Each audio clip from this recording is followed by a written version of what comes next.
Assalamualaikum warahmatullahi wabarakatuh. Halo sahabat juara, selamat datang di video pembelajaran geografi BKB Nurul Fikri. Nah, bersama saya Kak Ipul, pada kesempatan kali ini Kakak akan menjelaskan materi tentang lapisan atmosfer. Nah, kira-kira sahabat udah pernah naik pesawat atau belum ya? Nah, kalau udah, kira-kira nih pesawat yang kita naiki ini terbang di lapisan yang mana ya? Nah, ingin tahu kan jawabannya? Yuk kita simak penjelasan berikut ini.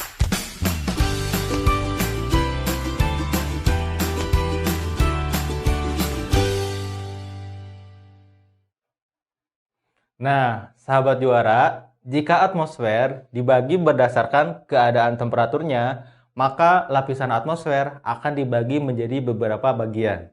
Oke, yang pertama itu ada lapisan troposfer ya, lapisan yang paling dekat dengan bumi. Yang kedua ada stratosfer. Nah, yang ketiga ada mesosfer, yang keempatnya ada termosfer, nah, dan yang terakhir adalah lapisan eksosfer. Nah, untuk lebih jelasnya, yuk kita simak penjelasan masing-masing lapisan yang ini. Nah, sahabat juara, lapisan yang pertama yaitu adalah lapisan troposfer. Nah, lapisan ini merupakan lapisan yang paling dekat dengan bumi kita. Nah, ketinggiannya bervariasi dari mulai 0 sampai dengan 18 km. Nah, pada lapisan ini terjadi dinamika cuaca. Nah, apa saja sih dinamika cuaca yang terjadi di sini? Nah, bisa nanti ada peristiwa hujan, ya, ada peristiwa angin, ya, ada peristiwa pelangi, ada peristiwa halo, dan lain sebagainya. Pada lapisan ini, nah ini berlaku hukum adiabatik basah dan hukum adiabatik kering. Nah, hukum adiabatik basah itu ketika kita naik 100 meter, ya, maka suhu akan turun sebesar 0,5 sampai dengan 0,6 derajat Celcius.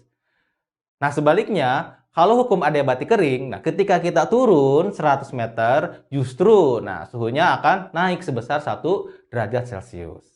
Nah, batas antara lapisan troposfer dengan lapisan yang di atasnya, itu yang kita kenal dengan istilah lapisan tropopause. Oke ya? Nah, sekarang lanjut ke lapisan yang kedua. Nah, lapisan yang kedua itu yang kita kenal dengan istilah lapisan stratosfer ya, stratosfer. Nah, lapisan ini merupakan suatu lapisan di mana konsentrasi ozon ini akan berpusat di lapisan ini, ya. Nah, ketinggiannya bervariasi dari mulai 18 sampai dengan 50 km. Oke ya. Nah, apa sih fungsi ozon pada lapisan ini? Nah, ozon pada lapisan ini akan menyerap hampir semua ya gelombang pendek ya. Misalnya radiasi ultraviolet. Oke. Nah, batas antara lapisan stratosfer dengan lapisan di atasnya itu yang kita kenal dengan istilah lapisan stratopause. Kita lanjut ke lapisan atmosfer yang ketiga, yaitu lapisan mesosfer. Nah, lapisan ini punya ketinggian dari 50 sampai dengan 80 km. Nah, perlu sahabat juara ketahui bahwa lapisan ini tuh dingin banget ya. Itu suhunya bisa mencapai minus 110 derajat. Bayangin nggak? Dingin banget kan ya? Nah, karena kondisi yang dingin ini, maka udara di sini menjadi mampat. Jadi kalau ada nanti meteor jatuh ya ke permukaan bumi, nah nanti si meteor ini akan terbakar karena dia akan bergesekan dengan kondisi udara yang mampat tadi di lapisan ini. Gitu ya. Oke. Nah, batas antara lapisan mesosfer dengan lapisan nanti di atasnya itu yang kita kenal dengan istilah lapisan mesopause. Oke, sahabat juara, kita masuk ke lapisan atmosfer yang keempat, yaitu lapisan termosfer. Lapisan ini punya ketinggian antara 80 sampai dengan 800 km. Nah, pada lapisan ini terjadi proses ionisasi, di mana atom-atom itu akan melebur menjadi ion-ion bermuatan listrik. Sehingga pada lapisan ini menjadi media ketika pemantulan gelombang radio, terutama gelombang radio frekuensi tinggi. Nah, pada lapisan ini pula, kita akan bisa melihat fenomena alam yang sangat luar biasa. Kita bisa melihat aurora australis yang ada di selatan atau aurora borealis yang ada di utara. Nah, batas antara lapisan termosfer dengan lapisan di atasnya itu yang kita kenal dengan istilah lapisan thermopause. Kita lanjut ke lapisan yang terakhir, yaitu lapisan eksosfer. Nah, lapisan ini punya ketinggian lebih dari 800 km sampai pada lapisan magnetopause. Nah, lapisan eksosfer itu merupakan batas dengan lapisan antar planet, di mana pada lapisan ini pengaruh gravitasi sangat kecil nih. Sehingga tempat ini dijadikan tempat satelit mengorbit bumi. Gitu ya.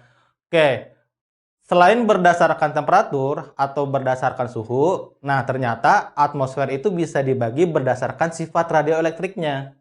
Nah, berdasarkan sifat ini, maka mulai dari ketinggian 60 km, kita akan jumpai namanya lapisan ionosfer. Nah, apa itu lapisan ionosfer? Yaitu lapisan di mana memungkinkan gas-gas mengalami proses ionisasi.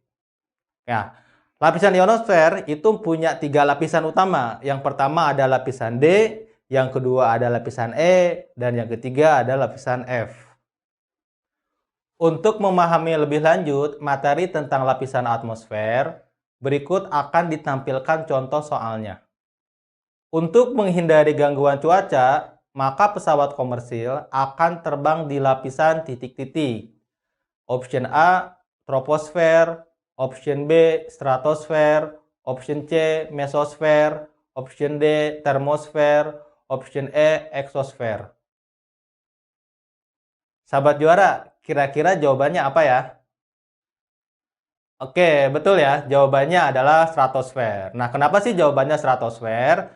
Karena pesawat komersil ya untuk menghindari gangguan cuaca, terutama awan cumulonimbus, maka dia akan terbang ke lapisan di atasnya. Nah, lapisan atas dari troposfer, atasnya yaitu lapisan stratosfer.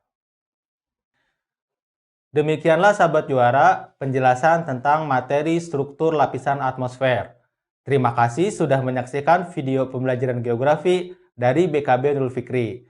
Mudah-mudahan bermanfaat untuk sahabat juara semua. Saksikan terus video pembelajaran geografi lainnya. Kita akhiri.